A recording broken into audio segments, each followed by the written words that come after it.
Global skill development mission में आपका स्वागत है। हमने पिछले सेशन में देखा कि हमारे पास कितने प्रकार के वेरिएबल्स हैं।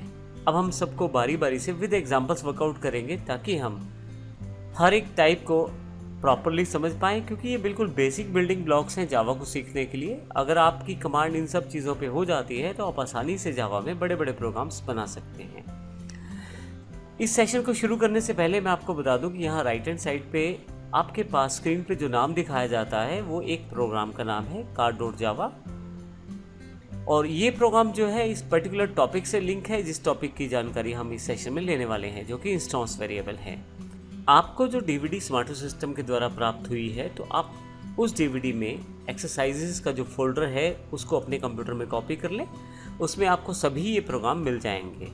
और यदि किसी कारण से वो फोल्डर अवेलेबल नहीं है तो आप smartosystems.in की वेबसाइट पर जाकर भी इनको डाउनलोड कर सकते हैं डाउनलोड सेक्शन से। तो आइए शुरू करते हैं, हम आगे की तरफ चलते हैं। इसमें इंस्टेंस वेरिएबल की मैं बात कर रहा था। तो इंस्टेंस वेरिएबल क्या है? एग्जैक्टली ये बेसिक वेरिएबल हैं जो क्लास में डिक्लेयर किए जाते हैं, परंतु डिक्लेयर करते समय ये ध्यान रखा जाता है कि ये वेरिएबल किसी मेथड के अंदर ना आए, ना ही कंस्ट्रक्टर के अंतर्गत आए। इसका अर्थ ये हुआ वो वेरिएबल जो क्लास की बाउंड्री में तो है लेकिन किसी मेथड के अंतर्गत या कंस्ट्रक्टर के अंतर्गत नहीं है। इस तरह के वेरिएबल ऑब्जेक्ट के द्वारा डेटा स्टोर करने के लिए प्रयोग किए जाते हैं। इन वेरिएबल्स में ऑब्जेक्ट अपना डेटा स्टोर कर सकते हैं और जब भी उन्हें चाहिए तो वो उन्हें निकाल सकते हैं। इसको हम प्रैक्टिकली देखेंगे car.java के साथ, लेकिन प्रैक्टिकल करने से पहले हम इसको प्रॉपरली यहाँ पे समझ लेते हैं।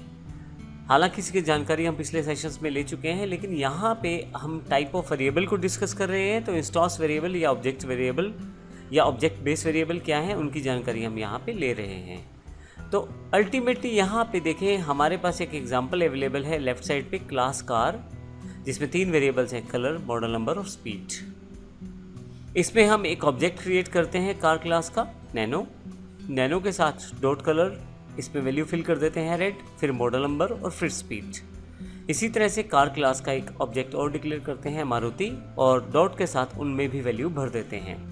तो अल्टीमेटली देखें तो यहाँ पे दोनों ऑब्जेक्ट डिफरेंट हैं और दोनों ही कार क्लास से रिलेटेड हैं और अपनी अपनी वैल्यू को दोनों ने स्टोर किया है। राइट हैंड साइड पे एक ग्राफिक के द्वारा शो किया गया है। ऊपर की तरफ नैनो ऑब्जेक्ट की जानकारी दी गई है, जो कलर वेरिएबल, मॉडल नंबर, जो स्पीड को स्टोर करता है, और इसी तरह से मारुति भी इन तीनों को स्टोर करता है। हालांकि दोनों में वैल्यूज़ डिफरेंट हैं। एक क्लास के आप जितने चाहे ऑब्जेक्ट बना सकते हैं और सब में इन डेटा को सेपरेटली रखा जाता है ऑब्जेक्ट से रिलेटेड करके। इसका अर्थ ये हुआ कि आप जितने भी चाहें ऑब्जेक्ट बनाएं किसी क्लास के, और सबके पास अपना अपना डेटा स्टोर करने के लिए तीनों वेरिएबल्स अवेलेबल रहेंगे।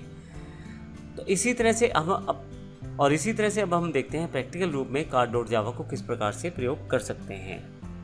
मेरे पास स्क्रीन पे एक्लिप्स अवेलेबल है और मैं चाहता हूँ यहाँ पे अपने नए प्रोग्राम को बनाना। इसके लिए मैं सबसे पहले सोर्स पे राइट क्लिक करूँगा और न्यू पर जाऊँगा और यहाँ से मैं क्लास पे क्लिक कर दूँगा, क्योंकि मुझे एक नया क्लास बनाना है। उस क्लास का मुझे नाम देना है, तो मेरी क्लास का नाम कार है। और क्योंकि मुझे मेथड चाहिए इसके अंतर्गत मेन, क्योंकि मैं रन करना चाहता हूँ, तो मैं यहाँ से पब्लिक स्टैटिक वॉइड मेन को सिलेक्ट कर लेता हूँ और फिनिश कर देता हूँ। अब देखेंगे मेरे पास एक क्लास कार अवेलेबल हो गई है, जिसमें ऑलरेडी एक मेथड है वॉइड मेन, जो कि स्टैटिक है। हालांकि स्टैटिक की जानकारी हम अगले सेशन में लेने वाले हैं, परंतु अभी तक के लिए एक स्पेशल मेथड जो आपके प्रोग्राम में होना चाहिए, यदि आप अपने जावा के प्रोग्राम को रन करना चाहते हैं, तो बड़ा इंपॉर्टेंट है आपके पास वॉइड मेन का होना। वॉइड मेन एक मेन मेथड है जहां से आप पूरे के पूरे जावा प्रोग्राम को कंट्रोल करते हैं। अल्टीमेटली जब भी आप जावा का प्रोग्राम रन करते हैं तो वॉइड मेन को ही सबसे पहले कॉल किया जाता है कंपाइलर के द्वारा, और यहाँ से कंपाइलर इस ब्रैकेट को फाइंड करता है और इसके अंतर्गत जितनी भी इंस्ट्रक्शंस दी गई हैं उन सब इंस्ट्रक्शंस को फॉलो करता है। मेरे पास अभी कोई भी इंस्ट्रक्शन नहीं है, अभी मेरे पास केवल यहाँ पे कमेंट है। कमेंट में डिलीट कर देता हूँ, थोड़ा सा स्पेस को बढ़ा लेता हूँ और यहाँ से इस ब्रैकेट को नीचे ले आता हूँ ताकि मेरे पास थोड़ा सा आसान रहे देखने में।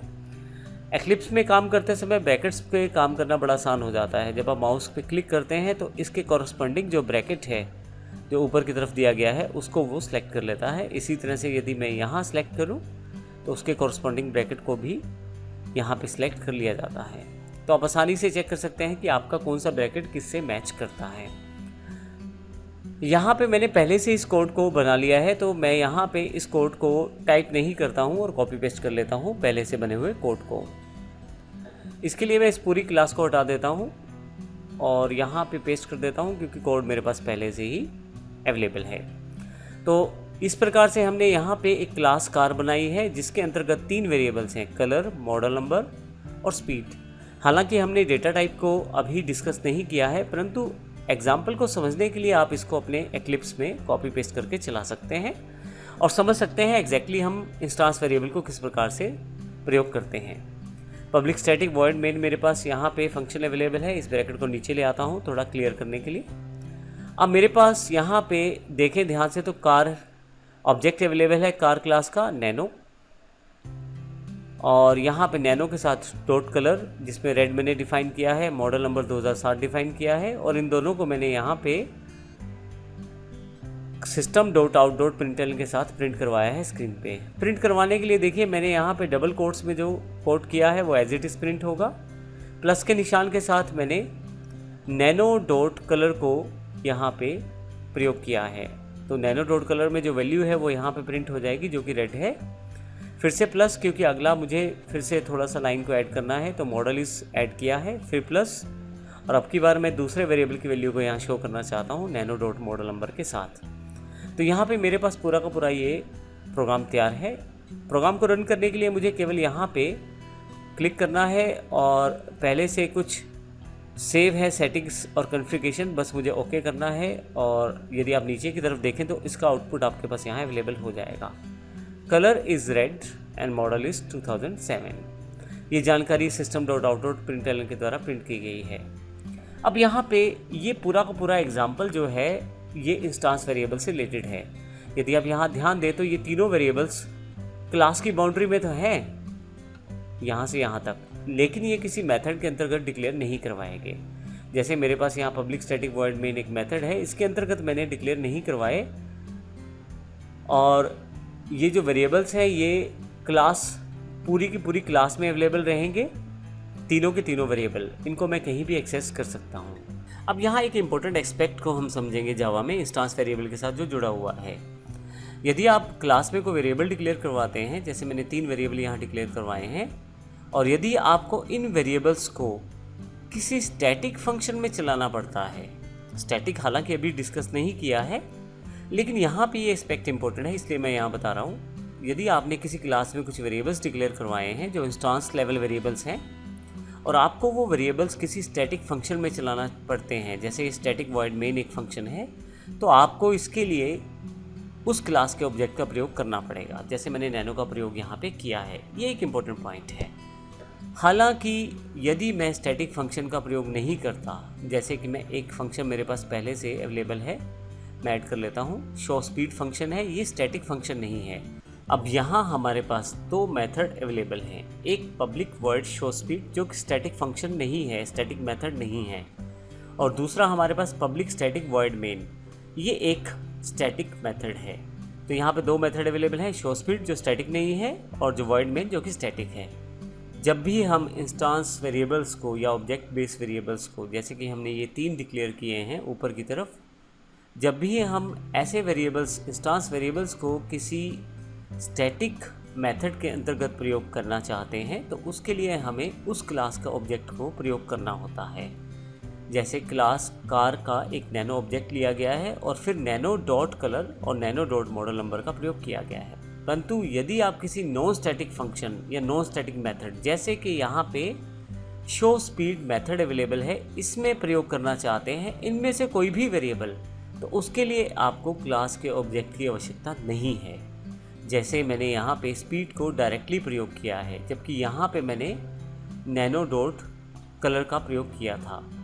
अब इसका अर्थ ये है कि यदि मैं यहाँ पे नीचे की तरफ स्पीड प्रयोग करना चाहता हूँ, तो इसके लिए मुझे यहाँ पे प्लस का सिंबल लगाना है, 2 बार डबल कोट्स, और जो मैं टाइप करना चाहता हूँ, जैसे स्पीड